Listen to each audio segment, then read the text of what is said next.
A life of luxury. Bottle of Dom Perignon would come over to the table, compliments of Gary. A life of leisure. Gary was just a fun guy. That was Gary Triano. Work hard, play hard. He always had an eye out for business. He would go golfing with his banker, and they would he would sign $1 million loans. Ron Lehman knew him well, Gary being both a friend and a client.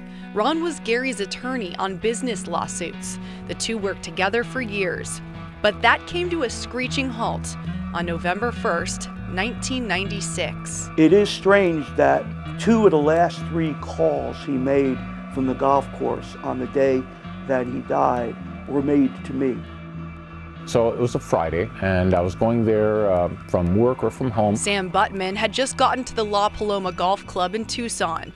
He was outside near the parking lot, checking golf times. I'm looking at the sign-up sheet, and I hear this huge explosion, a bang. 911, what is the emergency? We have an explosion in the country club. Need to know, is somebody injured? And I see a car with flames coming out of it, with a hood that's missing, and there's someone in the car.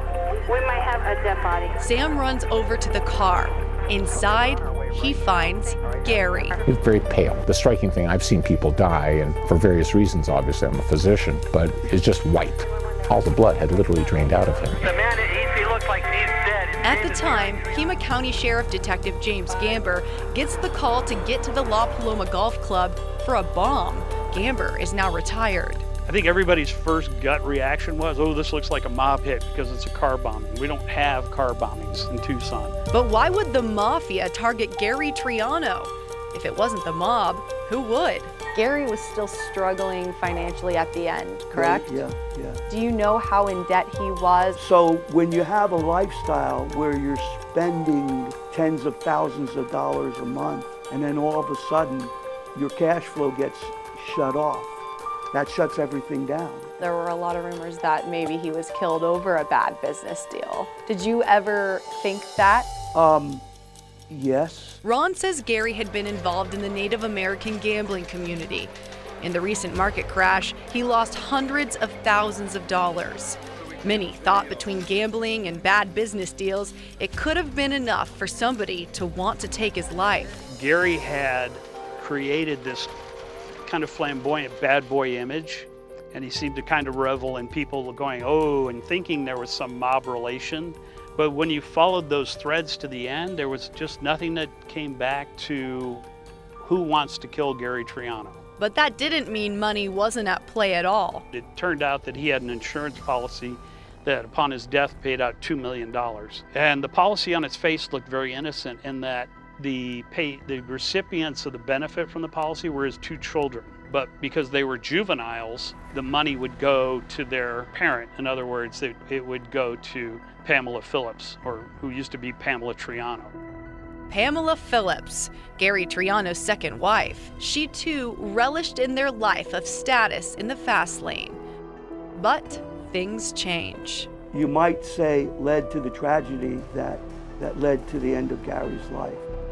As Gary's finances came crashing down, so did his marriage.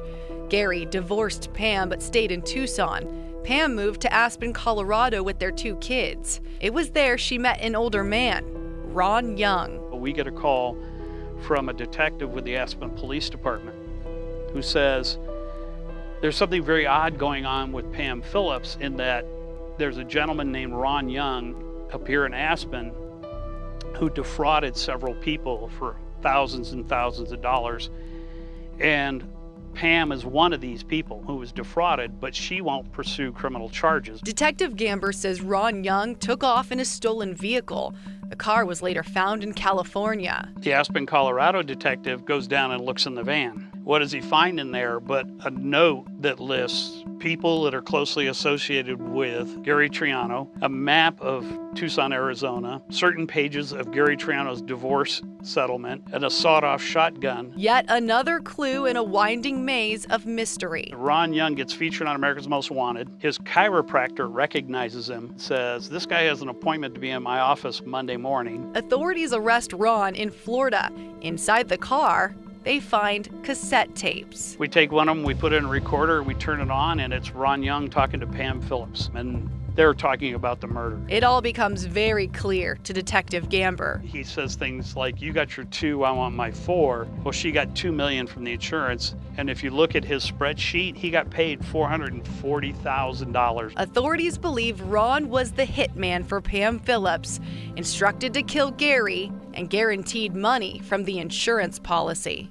We arrest Ron, we bring him back to Tucson. I'm instructed to find Pam. We run one more check on Pam and we find out she flew out of the United States about 4 days before the indictment. They end up tracking her to Switzerland and eventually to Austria. We had taken this family on an emotional roller coaster for 14 years. And every time we were getting close to the end, it was pulled away from them. First, Ron's trial. We, the jury, find the defendant, Ronald Kelly Young, guilty of the offense of first-degree murder. Ron would serve life in prison, but it would be another 4 years to wait for the end of Pam's trial. To find the defendant, Pamela Ann Phillips, guilty of conspiracy to commit first-degree murder as alleged in count 1 of the indictment. Though sentenced to life behind bars too, that wouldn't keep Gary's ex-wife quiet.